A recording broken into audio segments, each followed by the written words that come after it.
तो सोने का प्रयास करते हैं, समय कम मिलता है। इस एज में कैसे गुजारा है सर, कैसे मैनेज कर लेते हैं? मैंने तो करना तो यंग एज है, फिर भी जो है कि इसमें बहुत वो लग जाता है, आलस हो जाता है, लेट से सो रहा है तो लेट से ही उठते हैं। देखिए, थकना या लेट से जगना है या सोना है, इसका संबंध शरीर से भी है, लेकिन शरीर से ज्यादा मस्तिष्क से संबंध है। आप मस्तिष्क में जो चीज बैठा लीजिएगा, जिसको कहा जाता है कि ठान लीजिएगा, तो स्वतः मस्तिष्क उसी तरह से एक्ट करने लगता है। और जब ब्रेन उस तरह से एक्ट करेगा ना, तो शरीर तो उसी के रास्ते चलता है ना, ब्रेन के आदेश से। रात में देर से भी आते हैं तो फिर सुबह का भी रूटीन बना रहता है, तो उसके लिए तो फिर रूटीन के अकॉर्डिंग सुबह जगना, बाकी अपना जो रोज का नित्य क्रिया है उसको करना, फिर काम पे लगना, यह तो एक आदत जैसा हो जाता है और किसी के लिए हो सकता है, कोई मैनेज कर सकता है। अच्छा सर, जो अभी मैं इसी पर्पज से आपके साथ आया हूँ बात करने के लिए कि पार्टी के अलग अलग जो है चैनलों पे, चाहे फेसबुक हो, यूट्यूब हो या आपके फेसबुक से बहुत सारे लोगों के सवाल आते हैं। मेरा खुद का बहुत सारा सवाल है, मैं चाह रहा था कि एक बार आपसे बात करूं। जनता जानना चाहती है खास करके आपके जो है पर्सनल लाइफ के बारे में। तो कुछ सवाल जो है हमने वहां से चुने हैं, मैं चाह रहा हूँ कि एक एक करके आपसे पूछ रहा हूँ। पूछिए। जैसे कि लोग ओवरऑल बहुत सारे नेताओं के बारे में जानता है, आपका जो एक तरह से पर्सनल लाइफ बहुत गोपनीय रही है। तो आपने शुरू से शुरू करते हैं कि आपने पॉलिटिकल शुरुआत कहाँ से की थी, जो एक होता है ना कि इंस्पिरेशन, क्योंकि आप पहले जो है एकेडमिशियन थे, है ना, आप एक प्रोफेसर थे, उसके बाद डायरेक्ट जो है टीचिंग लाइन से हट के आप पॉलिटिक्स में आ गए, तो उसका इंस्पिरेशन क्या था, कैसे आप पॉलिटिक्स में आए? देखिए, टीचिंग लाइन में थे और उसके बाद अचानक से कोई पॉलिटिक्स में आ गया, ऐसा नहीं है। पॉलिटिक्स में आने की जो प्रेरणा है, एक तरह से कहिए कि बीज मेरे मन में जो आया, तो हम जब विद्यार्थी थे ना, उसी समय से इसकी शुरुआत अंदर अंदर हो गई। और इसका कारण था, मेरे पिताजी भी सामाजिक आदमी थे, छोटे किसान थे, लेकिन सोशल कार्यों में उनका इंटरेस्ट रहता था। और कर्पूरी ठाकुर जी उस समय बहुत बड़े नेता हुआ करते थे, तो मेरे पिताजी से उनका संबंध था। मेरे घर पे भी आते जाते थे कर्पूरी जी, तब हम मिडिल स्कूल के विद्यार्थी होते थे। तो उन लोगों को देखकर या फिर चुनाव में जो एक्टिविटी मेरे पिताजी की और मेरे पिताजी के साथ जो उनके दोस्त लोग थे, उनकी एक्टिविटी को देखते थे। और फिर सामाजिक कार्यों में रुचि होने के कारण, पिताजी की रुचि होने के कारण उस तरह की एक्टिविटी मेरे गांव में भी चलते रहती थी। तो उन दिनों भी कोई व्यक्ति बीमार पड़ता था और उसका कोई इलाज कराने वाला नहीं होता था, तो मेरे मन में भाव आता था कि आखिर इसका इलाज कौन करावे। तो कई बार हॉस्पिटल लेकर हम खुद चले जाते थे। तो उस समय कोई राजनीति में हम आएंगे ऐसा मन में नहीं था, लेकिन धीरे धीरे यहीं से प्रेरणा की शुरुआत हुई। और हम विद्यार्थी के बाद, कॉलेज लाइफ के बाद कॉलेज टीचर के रूप में भी गए, तो मन में तो यह भाव रहता ही था। हाँ, एक्टिव पॉलिटिक्स में उस वक्त नहीं थे, लेकिन बाद में चलकर यही जो बीज पड़ा, धीरे धीरे पेड़ का रूप लिया। तो मतलब कह सकते हैं कि कर्पूरी ठाकुर जी ने ही वो आपको प्रेरणा दी, वो आपके इंस्पिरेशन रहे पॉलिटिक्स में आने के लिए। और पॉलिटिक्स इंटेंशन नहीं था, सेवा इंटेंशन था। हाँ बिल्कुल, उस तरह का काम हम करते थे, लेकिन राजनीति में आएंगे ऐसा भाव उस समय नहीं था। लेकिन धीरे धीरे जब मैं कर्पूरी ठाकुर जी से ही एक तरह से कहिए, एक इसी सवाल से एक और सवाल जुड़ा है कि जब आपने फुल टाइम पॉलिटिशियन बन गए, तो आपकी फैमिली का क्या रिएक्शन था? वो सपोर्टिव हुए या उनके मन में किसी तरह का डर था, या वो नहीं चाहते थे कि आप जो है कि इसमें पॉलिटिक्स में एक्टिव हो? शुरुआत में तो निश्चित रूप से उन लोगों को अच्छा नहीं लगता था। उस वक्त तो मेरे पिताजी भी थे, तो मेरे पिताजी को भी यह बात ठीक नहीं लगती थी कि हम कभी कभी मीटिंग में जाने लगे हम। तो फिर परिवार में मेरी पत्नी भी, जब फिर शादी हो गई थी, तो उस लोगों को भी नहीं लगता था ठीक कि हम इस तरह की एक्टिविटी में जाएं और पॉलिटिक्स में सीधे दाखिल हो जाए। तो शुरुआत में तो नहीं लगता था, लेकिन धीरे धीरे लोगों को लगा कि अब एक स्टेज के बाद कि अब रोकेंगे भी तो नहीं रुकने वाला है। तो उसके बाद उन लोगों ने स्वीकार कर लिया, और स्वीकार कर लिया तो फिर कोऑपरेशन भी मिलेगा, सहयोग भी मिलेगा। बात बताइए। एक पॉलिटिशियन का लाइफ, खास करके आपके लेवल का एक पॉलिटिशियन हो तो उसका जो लाइफ है बहुत एग्जॉस्टिव होता है, बहुत थकान भरा होता है। सुबह से लेकर रात तक लोग मिलने के लिए लाइन लगाए रहते हैं और बहुत सारे कार्यक्रम होते हैं। आपको क्या लगता है कि पॉलिटिशियन का सबसे ज्यादा चैलेंजिंग पार्ट क्या होता है आपके लाइफ का? पॉलिटिक्स मैनेज करना, परिवार और सार्वजनिक जीवन दोनों का डिमांड अलग अलग होता है। आप सार्वजनिक जीवन में हैं तो घर की चिंता थोड़ी कम रखनी पड़ती है और घर के लोग चाहते हैं कि घर की चिंता ज्यादा करें। ये दोनों के बीच थोड़ा सा तो आता ही है कंट्राडिक्शन। तो इसके बीच मैनेज करता है आदमी। हर आदमी का अलग अलग इशू होगा, जो कुछ मेरे साथ था वही सबके साथ हो, ऐसा नहीं होता होगा, लेकिन इसके बीच मैनेज करना पड़ता है। और फिर आपके ऊपर डिपेंड करता है कि चीज़ों को कैसे टैकल करते हैं, परिवार के लोगों को कैसे कन्विंस करते हैं, तो आपके ऊपर डिपेंड करता है।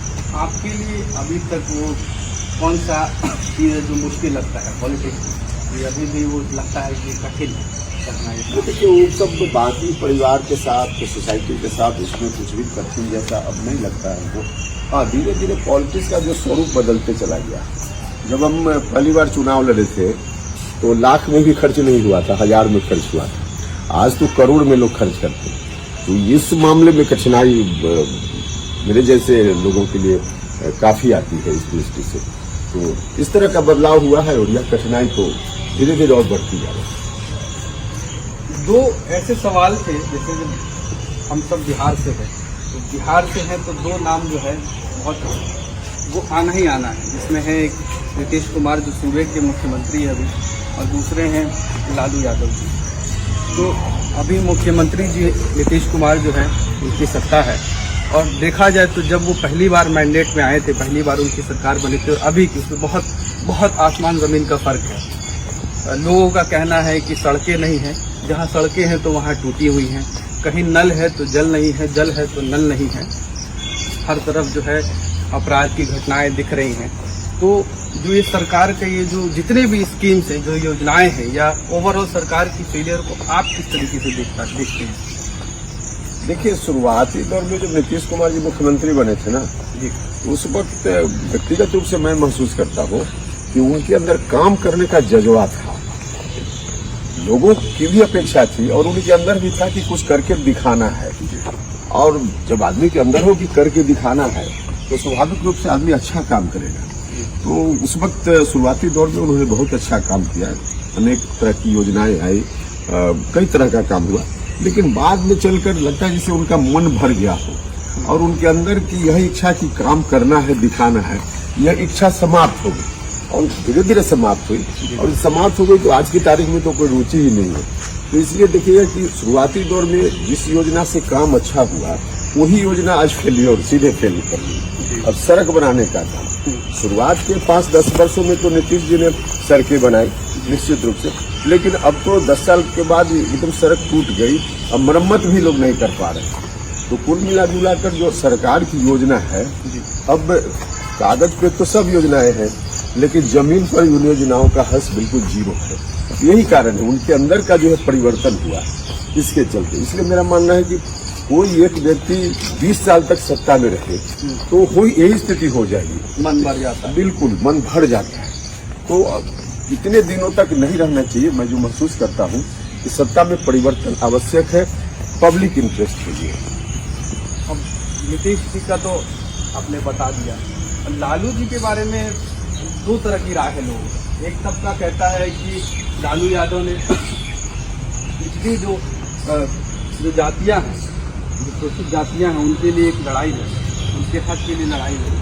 लेकिन एक तबका ये भी है कि ये जो लड़ाई लड़ी उन्होंने इन जातियों के लिए नहीं, जो लोग जिनके मुंह में आवाज़ नहीं था उनके लिए नहीं लड़ा, बल्कि अपने फायदे के लिए लड़ा, अपने परिवार के लिए लड़ा।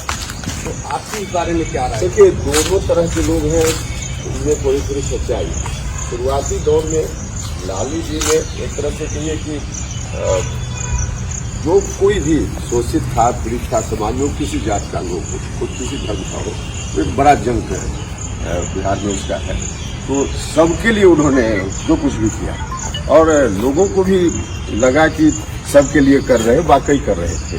लेकिन धीरे धीरे लोगों के लिए जो इतना कर रहे थे लालू जी, उनके मुंह की आवाज खुद बन रहे थे, तो इस कारण से सब लोग मानते थे कि हमारा नेता है, और इसके चलते उनको ताकत भी लोगों ने दी। लेकिन जब ताकत मिल गई, उसके बाद उसका इस्तेमाल जो फिर करना था उन लोगों के लिए, उसका इस्तेमाल धीरे धीरे वो सिमटते चले गए और यहाँ तक कि परिवार में चले गए। और यही कारण है कि इस तरह के मुकदमा में फंसे हुए हैं और उनकी व्यक्तिगत परेशानी है। तो कुल मिला जुला कर शुरुआती दौर तो उनका भी अच्छा था, लेकिन बाद में चलकर सीधे परिवार में सिमट गए और उसके चलते कई तरह का ऐसा काम भी उनको करना पड़ा या उन्होंने किया जो कानूनी रूप से गलत था, जिसका खामियाजा भुगत रहे। मेरा पॉलिटिकल तो सवाल हो चुका, लेकिन कुछ मेरे व्यक्तिगत भी ये थे, आपको पर्सनली जानना हुआ थे। तो मैंने सुना है कि आप खाना भी बहुत अच्छा बनाते हैं। देखिए, विद्यार्थी लाइफ में कोई भी आदमी घर से बाहर रहा हो ना, तो उसको खाना बनाना आ ही जाएगा। यही मेरे साथ भी हुआ। हम मैट्रिक पास करने के बाद, मैट्रिक तक तो हम गांव के हाई स्कूल में पढ़े, सरकारी स्कूल में, लेकिन उसके बाद फिर मेरी शिक्षा दीक्षा मुजफ्फरपुर में, ISC मुजफ्फरपुर से हमने किया। तो मुजफ्फरपुर जब रहने लगे और उसके बाद फिर पटना भी, तो उस वक्त परिवार के लोग तो साथ में रहते नहीं थे, तो खाना तो कहीं खाना है। तो धीरे धीरे शुरुआत हमने की, और उन्हीं दिनों खाने के लिए जो कुछ सामान्य तौर की चीजें होती है, रोटी सब्जी चावल दाल इत्यादि, तो इतना बनाने एक कोई आइटम बताइए जो आप ऐसा बना देंगे उंगलियां चाट कर। अब देखिए, उससे कोई एक्सपर्ट तो हम नहीं है, लेकिन कुछ तो ऐसा होगा जो आप बेस्ट बनाते होंगे। देखिए, उसमें जैसे मछली है नॉन वेज में, तो मछली हमको लगता है कि हम अच्छा बना लेते हैं। मछली आप बना रहे हैं? मछली बना लेते हैं, यही है, बाकी चीज तो ठीक है। लेकिन इतना सारा बिजी लाइफ है आपका, या एक कॉमन एक पॉलिटिशियन होता है उसका इतना बिजी लाइफ होता है, तो इसमें आप खाली जब भी समय मिलता है, जो कि बहुत कम ही मिलता होगा, उसमें क्या करना पसंद करते हैं आप? थोड़ा बहुत भी अगर खाली समय मिले तो आपको? खाली समय में तो हमको लगता है कि थोड़ा पढ़ना लिखना, कुछ किताब वगैरह, इसमें ज्यादा समय लगाते हैं। लेकिन खाली समय मिलता ही कहाँ है, लेकिन फिर भी जितना मिलता है, एक तो किताब के लिए और दूसरा परिवार के बीच उस समय को बिताना, इधर उधर गप में नहीं, परिवार के बीच, क्योंकि परिवार के साथ भी कम समय मिलता है ना, तो उस समय का इस्तेमाल या तो किताब पढ़ने में या परिवार के लोगों के बीच बैठकर बातचीत करने में, उनके साथ समय बिताने में अच्छा लगता है।